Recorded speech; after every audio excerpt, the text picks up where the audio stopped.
כולנו יודעים, מי שאוכל בלי ברכה, גזלן. גם מי שמברך בלי ברכה, מי שמריח, נהנה מריח טוב בלי ברכה, חייב לברך. אסור. השם נתן את האוכל, צריך לברך. השם נתן את הריח, צריך לברך. אז הם היו מערבים כל מיני צמחים בתוך השמן, ואז אתה לוקח את השמן הזה, זה כמו בוסם. צריך לברך, אתה נהנה, צריך לברך. אז אומרת הברייתא דין, אם הביאו לפניהם שמן ויין, יין כולנו מכירים, אני רוצה גם להריח ריח טוב מהשמן, וגם אני רוצה לשתות מהיין. נשאלת השאלה, מי ראשון? על מי אני מברך ראשון? על השמן עם הריח, בורא מיני בשמים, בורא עצי בשמים, לפי העניין, או קודם מברך בורא פרי הגפן? כולנו יודעים יש סדר בברכות, מביאים לך תפוח עץ וכוס מיץ, קודם מברכים עץ, ואחרי זה על הכוס מיץ. עץ קודם לשהכל, יש סדר בברכות. פה מי קודם? מחלוקת בית שמאי ובית הלל. אבל שימו לב טוב מה הם אומרים. הביאו לפניהם שמן ויין. בית שמאי אומרים, אוחז השמן בימינו, ואת היין בשמאלו, מברך על השמן, וחוזר ומברך על היין. מה בית שמאי אומרים? תיקח את השמן ביד ימין, ואת היין ביד שמאל, תברך על השמן. לפי בית שמאי, השמן ראשון. עוד מעט נראה למה. אבל השמן ראשון. אז מה אומר בית שמאי? תח ימין, ותחזיק את היין ביד שמאל, ואז תברך על השמן. אם ניקח את זה בדוגמה אחרת, אני רוצה לאכול עכשיו תפוח עץ וגזר. אז לפי בית שמאי, מה אני צריך לעשות? להחזיק את התפוח עץ ביד ימין, להחזיק את הגזר ביד שמאל, ולברך על התפוח עץ. ככה אנחנו עושים? אף אחד לא עושה ככה. מי שרוצה לאכול תפוח וגזר, לוקח את התפוח ביד ימין, מברך, מסיים, ואז הוא לוקח את הגזר. פה אומרים לך לא. כשאתה רוצה לברך על השמן, לפי בית שמאי, השמן ראשון, תחזיק את היין ביד שמאל, רק אז תברך על השמן. מי עושה כזה דבר? בית הלל אומרים הפוך. בית הלל אומרים, אוחז את היין בימינו, ואת השמן בשמאלו. גם אומרים אותו דבר, להחזיק את שניהם. כשאתה רוצה לברך, לפי בית הלל מברכים קודם על היין. אז קח את היין ביד ימין, ואת הבשמים, את השמן הזה עם הריח ביד שמאל, רק אז תברך בורא פרי הגפן. אם אין לך את הבשמים ביד שמאל, אתה לא יכול לברך. למה? מה זה הדבר הזה? דבר מאוד מעניין. מה העניין פה של בית שמאי ובית הלל? שלמדתי את זה לפני כמה שנים, שאלתי אברך אחד אצלנו בישיבה, אמרתי לו, אתה עושה את זה ככה? כשאתה רוצה, איפה יש לנו את זה? שאנחנו רוצים לברך גם על יין וגם על בשמים, יש לנו את זה בשתי מקומות. מקום ראשון, כל שבוע, בהבדלה. בהבדלה מברכים על היין, ומברכים על הבשמים, ואחרי זה האש. בברית מילה, גם יש לנו את זה. בברית מילה מברכים על היין, וגם על הבשמים. לפי בית שמאי ובית הלל, לפי שניהם. הם נחלקו מראשון, אבל הם אומרים, כשיש ברכת הריח וברכת היין, לא משנה עכשיו מי ראשון, השני ביד שמאל. הראשון ביד ימין, ימין השם רוממה, ימין השם עושה חיל, הראשון ביד ימין, חשיבות. השני ביד שמאל, חייב. ככה זה לפי שניהם, רק מחלוקת, הוויכוח, מי ראשון. אז שאלתי את האברך הזה, אתה עושה ככה? הוא אמר לי, פעם הייתי עושה. אבל הפסקתי. אמרתי לו, למה הפסקת? הוא אמר לי, זה נראה לי משונה. מה פתאום כשאני מברך על היין, מה פתאום אני אחזיק את הבשמים ביד שמאל? הוא ראה את זה אצל אבא שלו, זיכרונו לברכה, אבא שלו היה עושה ככה, אז הוא גם היה עושה, אבל פתאום הוא חשב, מה זה? אמרנו, תפוח עץ וגזר, אתה לא עושה את זה. מה קרה פה ביין ובבשמים? אז הוא הפסיק לעשות את זה. אמרתי לו, לא עשית טוב, זה הלכה.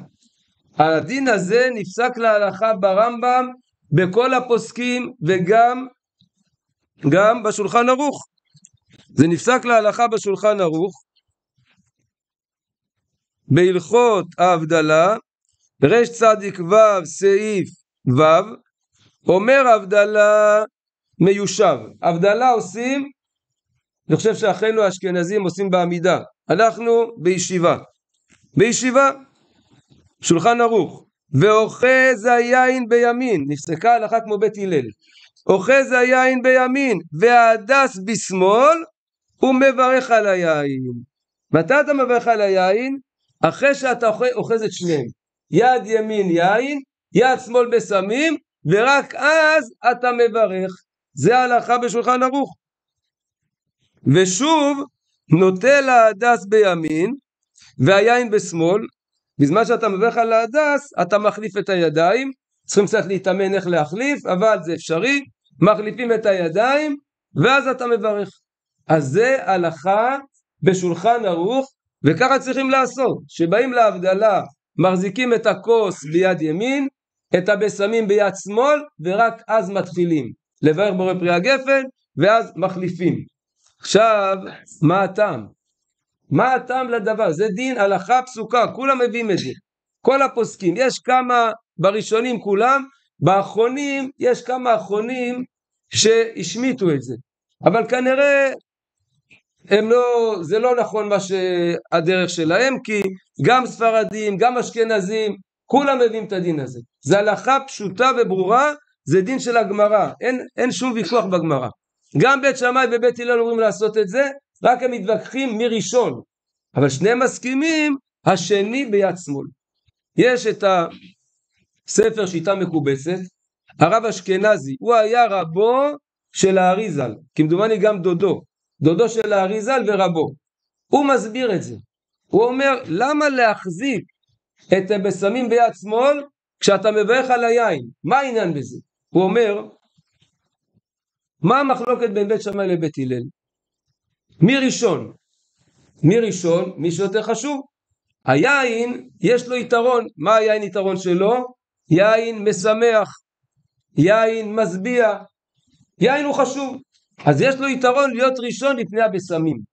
אבל אומר השיטה מקובצת, לבשמים יש נקודה אחת שהם קודמים ליין, שהם חשובים מהיין. שמה? שהנייתם קרובה. כשאתה בא לשתות יין, עד שאתה שותה ועד שזה נכנס לגוף, לוקח קצת זמן עד שאתה נהנה. בריח אתה לוקח שאיפה אחת, אתה נהנה.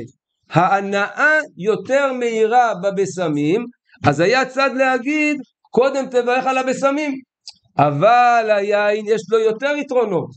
לכן להלכה כמו בית הלל שהיין הוא ראשון. אומר השיטה מקובצת, אבל הבשמים יש לו גם יתרון, אז עושים לו כבוד.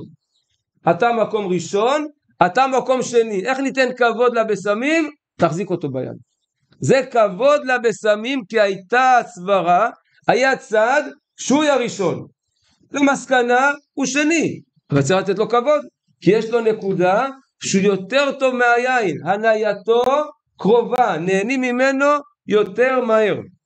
אז לכן ככה צריכים לעשות, גם בעזרת השם כשיהיה הרבה בריתות, וגם בהבדלה כל שבת, כל מוצאי שבת, מחזיקים את הכוס ביד ימין, מחזיקים את הבשמים ביד שמאל, ואז מברכים על היין. שולחן ערוך רש צדיק ו' סעיף ו'.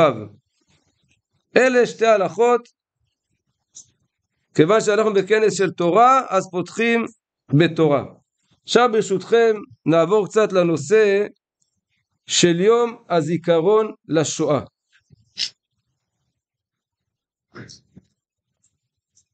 אמנם זה לא יום שקשור כל כך לעולם הישיבות וגדולי ישראל, אבל פה בארץ מציינים את היום הזה, ואנחנו לא יכולים להתעלם מהיום הזה, וצריכים גם לראות מה המשמעות.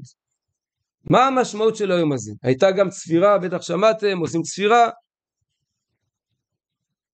החמי, דהיינו האבא של אשתי, זיכרונו לברכה, הוא היה ניצול שואה. הוא היה בשואה 5 שנים. הוא היה חסיד אלכסנדר. יש בבני ברק חסידות אלכסנדר, הוא היה משם בפולין. 5 שנים הוא היה בשואה, וניצל. אבל כל המשפחה שלו, כולם, כל העיר, כולם הלכו. הוא היה אומר בשם האדמו"ר, גם האדמו"ר של אלכסנדר בשואה רצחו אותו, היה אומר דבר בשם האדמו"ר שמזה נבין מה זה השואה, ומזה נבין גם מה זה יום הזיכרון לשואה, מה זה הזיכרון הזה. יש פסוק בתהילים, דוד המלך אומר, ידין בגויים מלא גביעות. מה זה ידין? יעשה דין. שהקדוש ברוך הוא יעשה דין בגויים, כל שונאי ישראל, גם הנאצים, יימח שמם וזכרם, כל אלה פה מסביב שיורים טילים ועושים בעיות, לאורך כל ההיסטוריה, כל אלה שרדפו אותנו ועשו לנו צרות, ידין בגויים, שהשם יעשה בהם דין מלא גביעות. יהיה להם, לשונאי ישראל, מלא גביעות. זה פשט הפסוק בתהילים של דוד המלך. בא האדמו"ר באלכסנדר, זכר צדיק לברכה. אתם לא אשכנזים, נכון? קרא לי חוץ מיעקב. יעקב, אתה אשכנזי? גם לא. טוב, חשבתי, אתה נראה ככה. טוב, אז אשכנזים מדברים יידיש. יידיש, אז האדמו"ר היה אומר, יידן בגויים. ידין עושה את זה יידן. יידן זה יהודים. יידן בגויים. אם היהודים מתערבבים בתוך הגויים, מלא גוויות, חלילה למי? ליהודים. אם היהודים מתערבבים, יידן בגויים, יהודים נכנסים בתוך הגויים, מתלבשים כמוהם, מתנהגים כמוהם. לפני מתי? לפני השואה, 100 שנה בערך לפני השואה, עד אז כל היהודים בדרך של תורה ומצוות. בודדים, קצת מתבלבלים, הולכים להיות כמו הגויים. אבל כל הקהילות, כל הארצות, שומרים תורה ומצוות, כמו שהיום חרדים, מה שנקרא חרדים. כולם היו חרדים, לא תלבושות, מעשים, חרדים. 100 שנה בערך לפני השואה, באירופה, בגרמניה, קמה תנועת הרפורמה. מה זה רפורמה? פירוש המילה רפורמה, שינוי. הם אמרו, הראשון ביניהם היה נראה ככה, זקן, חליפה, כובע, רב, תלמיד חכם. מנדלסון קראו לו. הוא אמר, הגויים שונאים אותנו, אז נעשה פתרון. מה הפתרון? היה יהודי בביתך, בבית תהיה יהודי. תתפלל, תניח תפילין, תברך. וגוי בצאתך. כשאתה יוצא החוצה, תראה כמו גוי. תתלבש כמוהם, תתנהג כמוהם. ככה נפתור את הבעיה של היהודים. זה הרפורמה שהם עשו, ואתם שומעים היום בתקשורת הרפורמים, מה הם רוצים לעשות. גם הבנט הזה, לא ידענו, אבל כבר רואים לפי המעשים שלו, שהוא רפורמי. אמנם יש לו איזה כיפה, אבל הוא רפורמי. הוא רוצה להפוך את כל היהדות. להפוך את כל היהדות, לא כשרות, לא נישואים, לא גיורים, לא כלום. להפוך את זה לגמרי. הרפורמים, מי שראה, עושים בר מצווה לכלבים. לאן הם הגיעו? מתחתנים עם גויות, מחללים שבת, לא נשאר להם כלום מיהדות. זה התחיל עם אנשים, עם זקן וכובע, תלמידי חכמים, שרצו קצת לשנות, קצת להתערבב עם הגויים. זה היה לפני 200 שנה. עוד קצת ועוד קצת ועוד קצת, נהיו גויים לגמרי. אין להם שום קשר היום ליהדות. אז זה מה שאמר האדמו"ר מאלכסנדר. יידן בגויים, אתה רוצה להיות כמו הגויים, אתה רוצה להתערבב, 6 מיליון יהודים נרצחו. מתוכם 1,000,000 ילדים. בשואה 1,000,000 ילדים. 6 מיליון. למה? התערבבו עם הגויים. עכשיו יבואו אלה שלא בדרך של תורה, ויגידו לך, אתה יודע למה הייתה שואה? כי היהודים היו שונים מהגויים. בגלל שהיינו שונים מהם, אז הם שנאו אותנו. אנחנו אומרים בדיוק להפך. לפי התורה בדיוק להפך. בגלל שאתה מנסה להיראות כמו הגוי, אז הגוי שונא אותך. כשאנחנו יהודים כמו יהודים, בדרך של תורה ומצוות, לא נגד הגויים, מכבדים את הגויים, הגויים מכבדים אותנו. כשיהודי לא מכבד את עצמו, לא מכבד את התורה שלו, אז הגוי בא וטובח ורוצח ורודף 6 מיליון יהודים. ספר סיפור על השואה, ומזה נבין מה אנחנו לוקחים מהשואה, מיום הזיכרון. היה יהודי בתחילת השואה, ישב בבית עם טלית ותפילין, לומד תורה. הבת שלו, ילדה קטנה בת 6, לידו משחקת. פתאום דופקים בדלת, נכנסו הנאצים יימח שמם וזכרם, וראו אותו ככה עם הטלית והתפילין, לקחו את רובה עם בקצה קרש חזק, דפקו לו את זה על הראש, על התפילין, הכניסו לו את התפילין לתוך הראש, הרגו אותו על המקום, והילדה משחקת, בוכה. אבא שלה נרצח מול העיניים שלה. היא איכשהו ניצלה מהשואה ויצא, אבל היא כל כך כאב לה על אבא שלה, היא אמרה, אני יותר לא יהודייה. ככה עשו ליהודים, לא רצה להיות יהודייה. הלכה לבלגיה, הסתובבה, התערבבה שם עם הגויים, והיא גויה. אין קשר ליהודים. החברים של האבא שניצלו באו לארץ, ושמעו, חיפשו מי ניצל, מה יצא, איזה בן, איזה ילד, שמעו ההוא נרצח, אבל היא ניצלה. והיו מדי פעם בודקים מה קורה איתה, מה קורה, ידעו שהיא עזבה את היהדות, לא רוצה להיות יהודיה.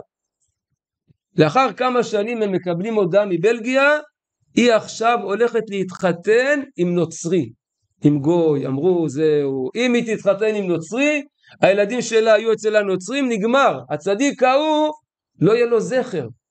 אז אחד החברים של האבא בירושלים אמר, אני נוסע לבלגיה, אני אלך לראות מה אפשר להציל.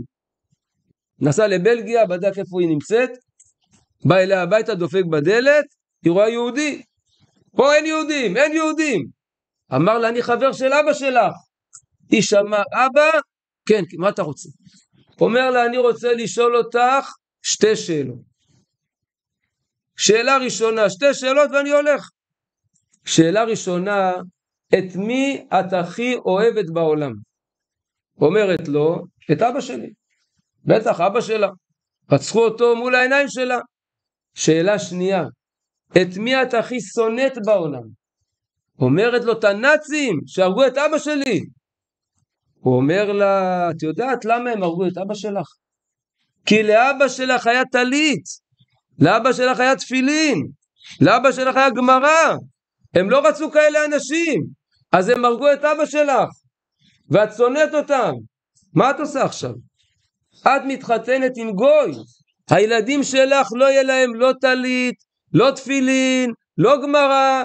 זאת אומרת, את עוזרת לנאצים בתוכנית שלהם, שלא יהיה עוד אנשים כמו אבא שלך. מה את עושה?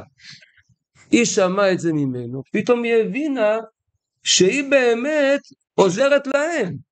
הם לא רצו יהודים עם טלית, לא רצו יהודים עם תפילין, והיא עוזרת להם שאלה ילדים נוצרים.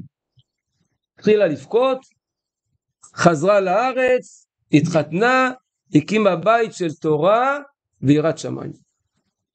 מה רצו הגרמנים הנאצים יימח שמם וזכרם? לאבד את היהודים. מה זה יהודי? מה זה יהודי? אחד שלוקח דגל ועושה ככה ועושה מנגל, אז זה יהודי? כמה יש פה גויים, סודנים וערבים והם יהודים? מי שהולך לצבא, אז הוא יהודי? כמה גויים יש בצבא שלנו? אנחנו מאוד אוהבים את הצבא, מאוד מתפללים לצבא, זה הצבא שלנו.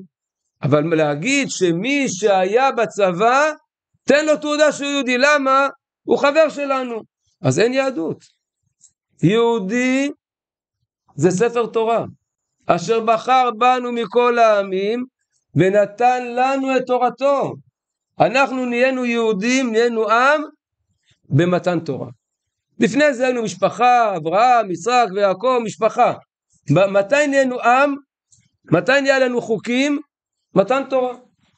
היום הזה נהייתם לעם, במתן תורה עוד 100 שבועות, אז התחלנו להיות עם, עם ספר תורה.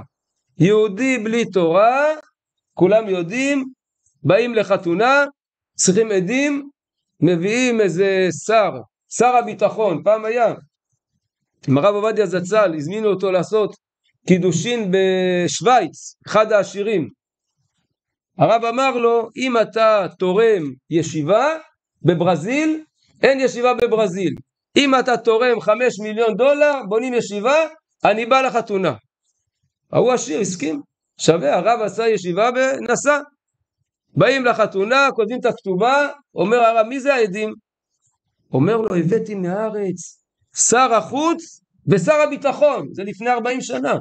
הרב מסתכל, אוי ואבוי, אלה מחללי שבת, אלה פסולים לעדות, הם יהודים, פסולים לעדות. היה בלגן. הרב אמר, לא היו, אי אפשר. מה, הזמנתי אותם, לא נעים. בסוף הרב מצא שם פתרון. לקח 2 עדים כשרים, ואת שר הביטחון ושר החוץ כתב למטה עדי כבוד. סתם כאילו לשחרר אותם. פסולים לעדות. יהודי שלא שומר תורה ומצוות הוא פסול. זה הלכה, זה תורה. בלי התורה אנחנו לא עם. אין לנו כלום. ממילא זה מה שרצו הנאצים לעשות. ואנחנו שחזרנו לארץ ישראל, ברוך השם, צריכים לדעת, ומזה אנחנו נעבור לבני מנשה, צריכים לדעת בצורה ברורה. אני אמרתי לכם, חמי בא מפולין, ההורים שלי באו מאפגניסטן, אפגניסטן ליד הודו. אבא שלי זיכרונו לברכה היה מספר שיש שם באפגניסטן, הם באו לפני 70 שנה, יש שם מיליונים של מוסלמים, כל אלה הטליבן, יש להם סימנים של יהודים, יש כאלה עם ציצית, יש כאלה מדליקים נרות, והם אומרים שהם 10 השבטים, שהם 10 השבטים העבודים, והמוסלמים כפו עליהם בכוח להיות מוסלמים, אבל הם טוענים בעצמם שיש להם קשר לעם ישראל, זה מיליונים. וגם ברוך השם יש לנו את בני מנשה שגם חוזרים ברוך השם לעם ישראל, וצריכים לדעת, ולצערנו הרב רואים את זה עכשיו כבר אחרי כמה שנים, לפחות שאני מכיר את העדה, רואים מי שנכנס לעולמה של תורה נשאר יהודי טוב, יהודי שקשור לקדוש ברוך הוא, יש לו סיכוי להצליח. כל אלה שלקחו אותם למקומות אחרים, בפתח תקווה יש מקום שנקרא נחלים, מי ששמע, זה נקרא לזה ישיבה תיכונית, נחלים.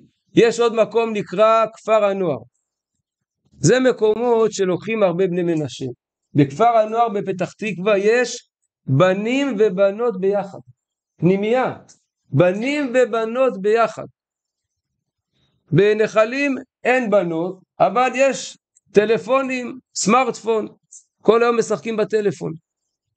מי שנמצא כל היום בסמארטפון, ומי שלא לומד תורה כמו שצריך, ולא נמצא ליד תלמידי חכמים, הסיכוי שלו להישאר יהודי, להישאר מאמין, להישאר קשור לקדוש ברוך הוא, רואים במציאות, אין לו סיכוי. יש בקריית שמונה, ובנשר, ובבית שאן, הרבה בני מנשה, כמעט כל הנוער, כולם נהיו חילונים. למה נהיו חילונים? כי לא באו ללמוד בישיבה, לא היו ליד תלמידי חכמים. ותדעו לכם, יש אנשים עם כיפה, ואפילו זקן, ואפילו ציציות בחוץ. הספרדים לא נהגו ללכת עם ציציות בחוץ, הולכים ציציות בפנים. מי שזה עוזר לו להיות יותר יראת שמיים, יותר חזק להוציא ציציות, רשאי. אבל המנהג של הספרדים לא להוציא. אבל יש כאלה, יש להם גם ציציות בחוץ. אבל יש להם השקפת עולם לא נכונה. הם רואים את העולם בצורה לא נכונה. הם אנשים שקוראים להם היום לאומנים.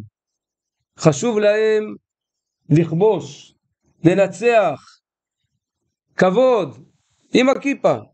אבל לא שחשוב להם התורה בעיקר, אלא חשוב להם יותר המדינה, הדגלים, השטחים, לכבוש ולכבוש ולגרש את הערבים, זה חשוב להם יותר מתורה ומצוות. אז הם אומרים, תשמע, אתה בני מנשה, באתם לארץ, כל הכבוד, תשים כיפה, מה תעשה, מה שבא לך תעשה, אבל תשים כיפה, תלך לצבא, תגן על המדינה, אתה 10, אתה 100%, אתה גבר, זהו, הצלחנו. אבל איפה שבת, איפה תפילין, איפה הלכות, לא משנה. בנט, רואים את בנט, לא משנה, עזוב, לא משנה. העיקר, אתה בארץ ישראל, אתה יודע לשיר, ירושלים של זהב, יאללה, בסדר, אתה בפנים. זה יכול להחזיק מעמד דור אחד. דור אחד. שימו לב טוב, יש בבני ברק צדיק גדול, הרב בעדני, הרב שמעון בעדני, שיהיה בריא, חבר מועצת חכמי התורה. הוא נסע פעם לארגנטינה, ארגנטינה ארץ ענקית, לחזק שיעורי תורה, לחזק את היהודים. נוסעים במכונית, מראים לו הרב, זה העיר הזו, זה העיר הזו, עוברים באיזה עיר, מקום, מושב בני ישראל, זה השם של המקום. הוא אמר להם, יש פה יהודים, אין פה אף יהודי. אז למה קוראים לזה מושב בני ישראל? אמרו לו לפני 100 שנה, ברוסיה היה הרבה צרות ליהודים, היה פרעות, רוצחים את היהודים. אחד העשירים הגדולים, אולי רוטשילד או מונטיפיורי, קנה בארגנטינה אזור ענק, שטח ענק, לקח אלפים של יהודים מרוסיה באוניות, לקח אותם לארגנטינה. בנו בתים, בנו חנויות, בתי כנסת, כולם צדיקים, כולם חרדים, הלכו לשם, וזהו, ניצלו מהרוסים. נו, אז איפה הם? לא נשאר אחד. כולם התערבבו עם הגויים, התערבבו לאט לאט לאט לאט, אחרי 100 שנה לא נשאר אחד. הכל נגמר. עשו בדיקה, למה? כולם היו מתפללים, שומרים מצוות, בונים סוכה, מה קרה? הגיעו למסקנה, לא היה שם ישיבות, לא היה בתי מדרש, לא הייתה תורה. אז אם אתה צדיק, ואתה מתפלל, ואתה בונה סוכה, ואתה מדליק נרות חנוכה, אתה מדליק. הילדים שלך, אם הם לא לומדים תורה, זוכרים בערך מה אתה עשית, עושים בערך. הנכדים, בערך שלה בערך, ולא נשאר שום דבר. הספרדים, רוב הספרדים שבאו לארץ, באו לפני 70 שנה. 1952, בדיוק עכשיו 70 שנה. ועשו להם מה שעושים עכשיו לבני מנשה, ומה שעשו לאתיופים לפני 20 שנה, מביאים אותם לפה, השלטון, כדי שיהיו חילונים, שיהיו ישראלים. הם אפילו מתביישים להגיד שהם יהודים. אנחנו לא יהודים, ישראלים, שם חדש. וזה מה שרוצים לעשות בבני מנשה. תבואו לפה, תלכו לצבא, תלכו לעבודה, תבנו את הארץ, אבל אל תהיו דתיים, תהיו ישראלים. זה מה שהם רוצים, זה השאיפה שלהם. ואנחנו צריכים להגיד, היו לא תהיה. לא יהיה כזה דבר. וצריכים מאוד לחזק את הרב דוד, שהוא עומד בפרץ, והוא אומר את האמת, ומי שיש לו אמת, לא פוחד מאף אחד. לא פוחד מאף אחד, חוץ מאחד. אתם צריכים הרבה הכרת הטוב לרב דוד. אני מכל מה שאני מכיר כבר כמה שנים את בני מנשה, לא פגשתי עוד רבנים. יש אברכים חשובים, ברוך השם, אבל האברכים גם צריכים לדעת, עכשיו צריכים לקום, לחזק את הרב דוד ביחד, והאברכים צריכים להפוך להיות רבנים. ובכל מקום צריכים לפתוח שיעורי תורה, למבוגרים, לנשים, לבנים, לבנות. איפה שיהיה תורה, כן, כפיים לרב דוד, כולם יעשו כפיים לרב דוד, זה מגיע לו. זה נראה לכם, הרב דוד מדבר על הכנס הזה כבר כמה חודשים. זה נראה דבר פשוט, אבל זה לא פשוט. כי יש גם בתוך הבני מנשה אנשים שכבר הראש שלהם נהיה קצת בנט, קצת עקום, והם לא אוהבים כזה כנס. אז אתם צריכים להודות לרב דוד ולעזור לו, לעזור לו. צריכים גם לעזור בדיבור, גם במעשה, וגם תדעו לכם, כדי שהעדה שלנו, אני מרגיש את עצמי חלק מהעדה, כדי שהעדה תתרומם ותצליח, צריכים גם כסף. כדי שיהיה אברכים, אברכים לא עובדים. איך הם יחיו? צריך לתת להם משכורת. מאיפה משכורת? לכן גם נושא של כסף פה זה מאוד חשוב. מי שיכול לתרום ולעזור ולסייע ולדבר עם אחרים, שלרב יהיה גם יותר כסף, יוכל לעשות יותר פעילות, יהיה יותר אברכים, יהיה יותר שיעורי תורה, הילדים לא יסתובבו ברחובות. למשל, מי שהיה בנוף הגליל, בנוף הגליל יש מועדון, שגם הבני מנשה משתתפים שם, גם לומדים שם תורה, גם יש משחקים, פינג פונג, סנוקר, מחשבים, מבנה מאוד יפה, מאוד מפואר. פה בסדרות אין כזה דבר, וזה חבל, והרב רוצה שיהיה, צריכים כסף. אם יהיה פה כזה דבר, אז הילדים אחרי צהריים, במקום להסתובב ברחוב, באים למועדון, קצת משחקים, קצת לומדים, קצת משחקים, קצת לומדים, קצת ממתקים, הולכים הביתה, לאט לאט אתה מגדל אותם לתורה ולמצוות. הרב מנחם, חבוד, ברוכים הנמצאים.